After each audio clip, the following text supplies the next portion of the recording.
वर्ग के महापुरुष क्रांतिकारी आजाद भगत सिंह जी के बारे में बताऊंगा। और ज्वाला बुक में लिखा गया है और उनकी संघर्ष की कहानी लिखी गई है। किस प्रकार जो है एक व्यक्ति उमड़ता है इतनी जनसंख्या में और एक क्रांतिकारी वीरता का प्रमाण लेकर विजयी होता है। तो मैं उनके बारे में बताऊंगा और आप लोग मन लगा के ध्यान लगा के देखिएगा। तो दोस्तों मैं सबसे पहले ये बताता हूँ कि कौन कौन, सबसे पहले पूछना चाहता हूँ कौन कौन जो है गीता मिशन से जुड़े हुए हैं। यदि नहीं जुड़े हुए कृपया करके जुड़ जाइएगा और आचार्य प्रशांत सर की बातों को ध्यान से सुनिएगा और बार बार उनकी बातों पर गौर करिएगा और देखिएगा कि आपका जीवन बदलेगा और आप वास्तव में बहुत आगे बढ़ेंगे। आगे बढ़ने का मेरा मतलब यही है कि आप गलत चीज़ों से छूट करके सही चीज़ों पर चले जाएंगे। चलिए वीडियो को स्टार्ट करते हैं। मेरे हाथ में आप देख रहे होंगे ये ज्वाला बुक है। तो ज्वाला बुक में कई महापुरुषों का संघर्ष दिखाया गया है, जिसमें हमें उनके संघर्षों को जानने के लिए मिलेगा और उसको पढ़ करके, उस संघर्ष को पढ़ करके हम अपने जीवन में आगे कदम बढ़ाएंगे और सही रास्ते पर कदम बढ़ाएंगे दोस्तों, और हम अपने जीवन के असली संघर्ष से जूझेंगे। चलिए स्टार्ट करते हैं वीडियो को, तो बने रहिएगा, ध्यान से सुनिएगा। तो मैं पढ़ने वाला हूं आजाद भगत सिंह जी को। सबसे पहले मैं बता देता हूं कंटेंट में कौन कौन से महापुरुष रखे गए हैं अभी इस बुक में। स्वामी विवेकानंद जी हैं, गुरु गोविंद सिंह है, दिख नहीं रहा होगा वहां से, महात्मा गांधी हैं, बाबा साहेब अम्बेडकर हैं, सुभाष चंद्र बोस हैं, भगत सिंह जी हैं और इसके बाद हैं राम प्रसाद बिस्मिल की जी हैं। दोस्तों क्या आप वास्तव में सभी महापुरुषों से परिचित है जिन महापुरुषों को मैं नाम ले रहा हूँ?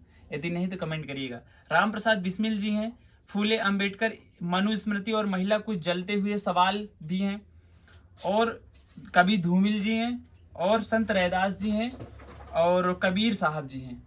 तो कई इसमें महापुरुष हैं। सबसे पहले मैं आप देख रहे होंगे फ्रंट में स्वामी विवेकानंद जी हैं।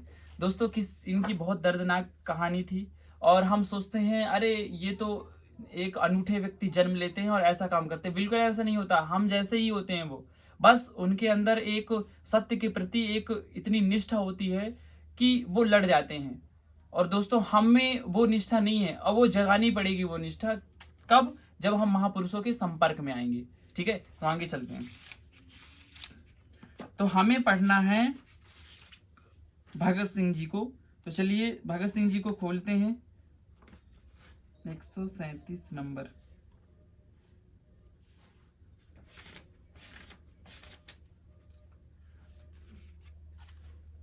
तो चलिए आगे बढ़ते हैं। मैं प्रश्न करता हूं, आचार्य जी से पूछ रहा हूं। आचार्य जी, मेरा सवाल भगत सिंह से संबंधित है। कल मैं वीर भगत सिंह के जीवन पर आधारित पिक्चर देख रहा था, तो जब उनको देखा तो एक घृणा आई खुद के प्रति कि वो भी 25 साल के थे और मैं भी 25 साल का हूं। आचार्य प्रशांत सर बोलते हैं घृणा बढ़ जाएगी, वो 25 के नहीं थे। अगर मूवी में उनका देखा है जब वो अपने सब काम कर रहे थे तो वो 20-21 का देखा होगा। प्रश्न, जब अंतिम समय था उनका, आचार्य प्रशांत जी कहते हैं अंतिम समय था तो वो 22-23 के थे।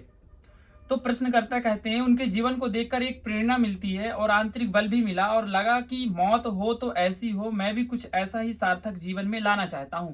ये कहते हैं प्रश्नकर्ता, मैं कह रहा हूं, मतलब मैं समझना कि मैं प्रश्न करता हूं। लेकिन कहीं ना कहीं मन ये भी दुविधा में रहता है कि लोगों के लिए युद्ध करूंगा, कुछ करूंगा तो कुछ मुझे कोई याद रखेगा क्या?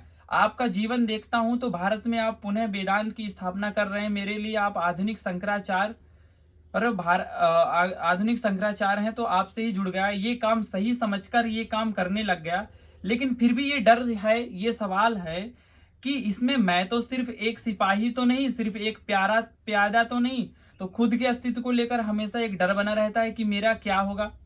आचार्य प्रशांत जी कहते हैं इसका क्या मतलब होता है? पूर्णता पूर्ण मुद्देचेते, इसका क्या अर्थ होता है? पूर्णस्य पूर्णमादाय पूर्णमेवा वैश्यते, पूर्ण का अविष्ट भी पूर्ण होता है, पूर्ण का अवशेष भी पूर्ण होता है। इन्फिनिटी का, अनंत का 100वां हिस्सा भी क्या होता है? इन्फिनिटी होता है।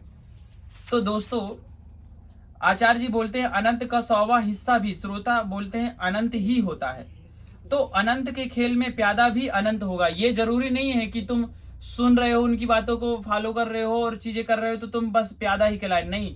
तो अनंत का खेल भी प्यादा भी अनंत होगा ना। खुश ये अंतर है ना। तुम अपना पूछ रहे हो मेरा क्या होगा, नाम ले रहे हो भगत सिंह का, भगत सिंह पूछ रहे थे मेरा क्या होगा।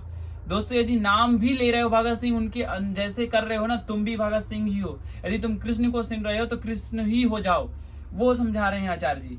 तो दोस्तों, तो ये हल्की सी आपको जानकारी थी। इस प्रकार से इस बुक्स में लिखा गया है, बहुत अच्छी बुक्स है और ये आपके जीवन को परिवर्तित करेगी। कृपया करके एक बार अवश्य पढ़िएगा और आचार्य प्रशांत सर की बातों को ध्यान से सुनिए और सुन करके आगे बढ़िए। आपका जीवन परिवर्तित होगा और गलत रास्ते से सही रास्ते पर आकर आप जो मेहनत करेंगे वो सार्थक सिद्ध होगी, आपको एक नया जन्म मिलेगा।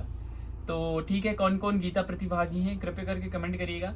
तो मेरे पास है ये ज्वाला बुक, कई महापुरुषों का संघर्ष है। आप पढ़ेंगे तो आपकी आंखों में आंसू आ जाएंगे और देखिएगा आपके एक अंदर जुनून पैदा होगा, एक ज्वाला जलेगी, वो ज्वाला होगी सत्य के